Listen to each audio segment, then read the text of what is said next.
Assalamualaikum warahmatullahi wabarakatuh. Nama saya Mira Lestari dari Universitas Samudra Langsa, jurusan Agribisnis angkatan 2018 Unit B. Di sini saya akan menjelaskan tentang teori Yoto Paulus. Di sini saya akan menjelaskan tentang teori Yoto Paulus. Penggunaan fungsi keuntungan Cobb-Douglas untuk menduga elastisitas permintaan input dan efisiensi ekonomi relatif telah populer di kalangan para peneliti ekonomi pertanian. Fungsi ini dikembangkan penerapannya oleh Lau dan Yoto Paulus tahun 1971-1972. Saragih 1980 memakai fungsi ini untuk menganalisa efisiensi ekonomi relatif pada perkebunan kelapa sawit di Sumatera Utara. Para peneliti pada Pusat Penelitian Agroekonomi Bogor menggunakan metode ini secara intensif. Publikasi dalam jurnal agroekonomi yang menggunakan fungsi keuntungan sebagai alat analisa dapat dibaca dalam tulisan Saragih, Santoso, Suryana, dan lainnya. Kemudian kita masuk pada fungsi keuntungan Cobb-Douglas. Perumusan fungsi keuntungan didasari oleh asumsi bahwa pelaku ekonomi melaksanakan aktivitasnya dalam rangka memaksimumkan keuntungan dan menjalankan usaha mereka adalah penerima harga atau price taker. Definisi yang diberikan Varian 1978 menyatakan bahwa fungsi keuntungan adalah suatu fungsi yang memberikan keuntungan maksimum untuk suatu tingkat harga, output, dan harga input tertentu atau given. Secara matematika, fungsi keuntungan ini dapat ditulis sebagai berikut. P sama dengan max dalam kurung S aksen dikali Y dikurangi R aksen dikali P dalam kurung X dikali Y dalam Y. Fungsi keuntungan P atau S kali R adalah suatu fungsi yang memaksimumkan keuntungan dari suatu proses produksi yang menggunakan satu set input atau P untuk menghasilkan satu set output atau Y pada tingkat harga output atau S dan harga input atau R tertentu dengan kendala X, Y di dalam set Y. Huruf yang digaris bawahi menunjukkan vektor. Dari keempat sifat atau properties yang dipunyai fungsi keuntungan, ada satu sifat yang perlu ditonjolkan yang berguna dalam pembahasan selanjutnya. Sifat tersebut adalah monotonisitas, yaitu fungsi keuntungan adalah non-decreasing dalam harga output dan non-increasing dalam harga input. Hal ini berarti bahwa apabila harga salah satu output naik atau harga salah satu input turun, maka keuntungan yang diperoleh tidak menurun. Untuk menyederhanakan persoalan, diambil suatu kasus fungsi produksi jangka pendek menghasilkan output tunggal Y sama dengan Y dalam kurung V dikali Z, di mana V dan Z masing-masing adalah input variabel dan input tetap. Dengan fungsi produksi ini, secara matematika seseorang dapat memaksimumkan keuntungan jangka pendek dengan fungsi tujuan P sama dengan S dikali Y dalam kurung P dikali Z dikurang N sigma I sama dengan 1 RI PI. Dengan menggunakan metode Lagrange dan dengan asumsi dipenuhinya syarat-syarat matematika untuk memaksimumkan fungsi tersebut, fungsi permintaan input yang memaksimumkan P yang diperoleh adalah PI sama dengan PI dalam kurung S dikali P dikali Z. Jika fungsi 3D ini disubstitusikan kedua, maka diperoleh fungsi keuntungan yang merupakan fungsi dari harga output, harga input, dan input tetap, atau disebut juga fungsi keuntungan tidak langsung. Sebagai berikut, P sama dengan P dalam kurung S dikali P dikali Z. Ada satu lema yang sangat berguna dalam memperoleh fungsi permintaan input turunan, yaitu lema Hotelling. Lema ini menyatakan turunan pertama dari fungsi keuntungan terhadap harga input sama dengan negatif dari fungsi permintaan input. Secara matematika, lema Hotelling dapat ditulis sebagai berikut.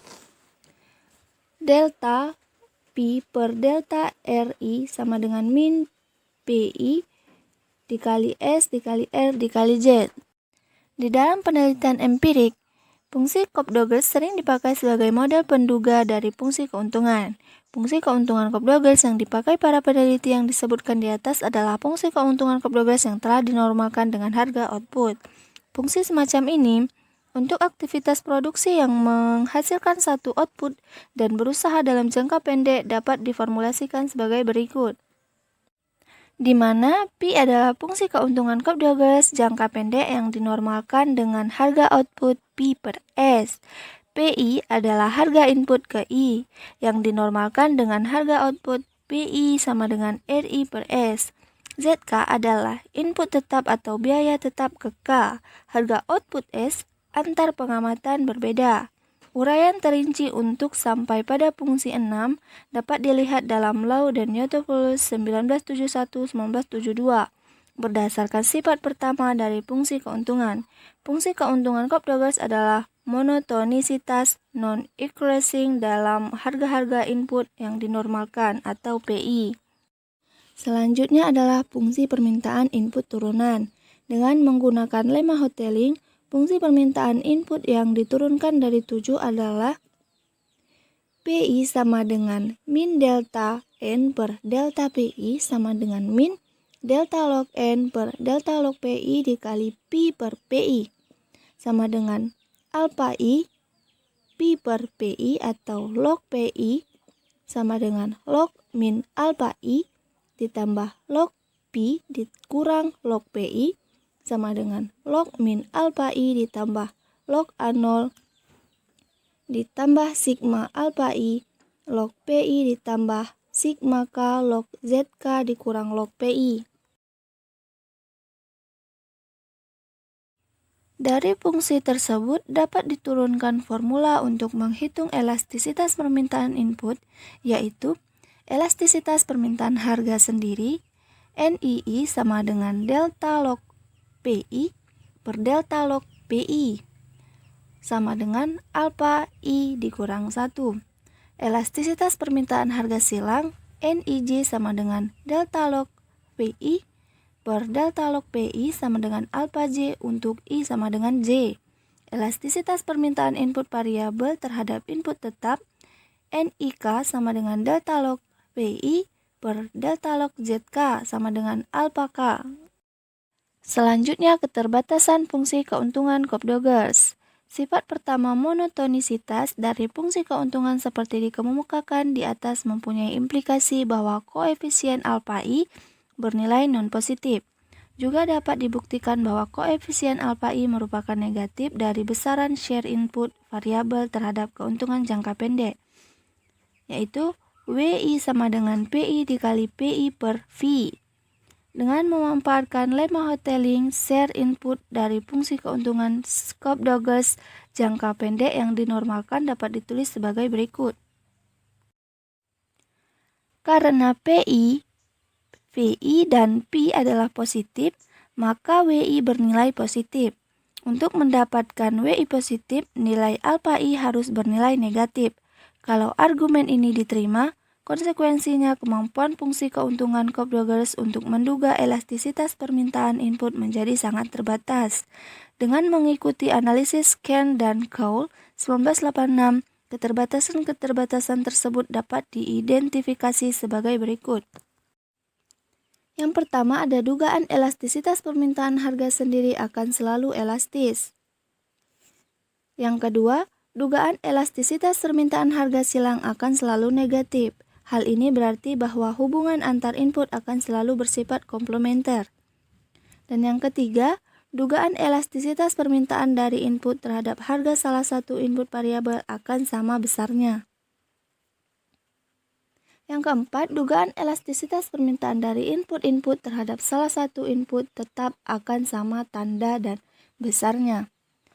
Dan yang kelima, dugaan elastisitas permintaan input terhadap perubahan harga output akan selalu elastis. Seperti telah disebutkan, PI sama dengan RI per SI atau log PI sama dengan log RI dikurang log SI. Substitusikan ini ke dalam fungsi 9, maka elastisitas permintaan input terhadap perubahan harga output dapat diperoleh sebagai berikut. 5 butir tersebut di atas merupakan beberapa keterbatasan yang melekat pada fungsi keuntungan Cobb Douglas. Dengan menggunakan fungsi ini, para peneliti sejak awal sudah dapat mengharapkan akan memperoleh elastisitas permintaan input terhadap harga sendiri dan harga output yang elastis, hubungan antara input yang bersifat komplementer, serta besaran elastisitas harga silang yang selalu sama. Sekian yang dapat saya jelaskan, semoga bermanfaat. Wassalamualaikum warahmatullahi wabarakatuh.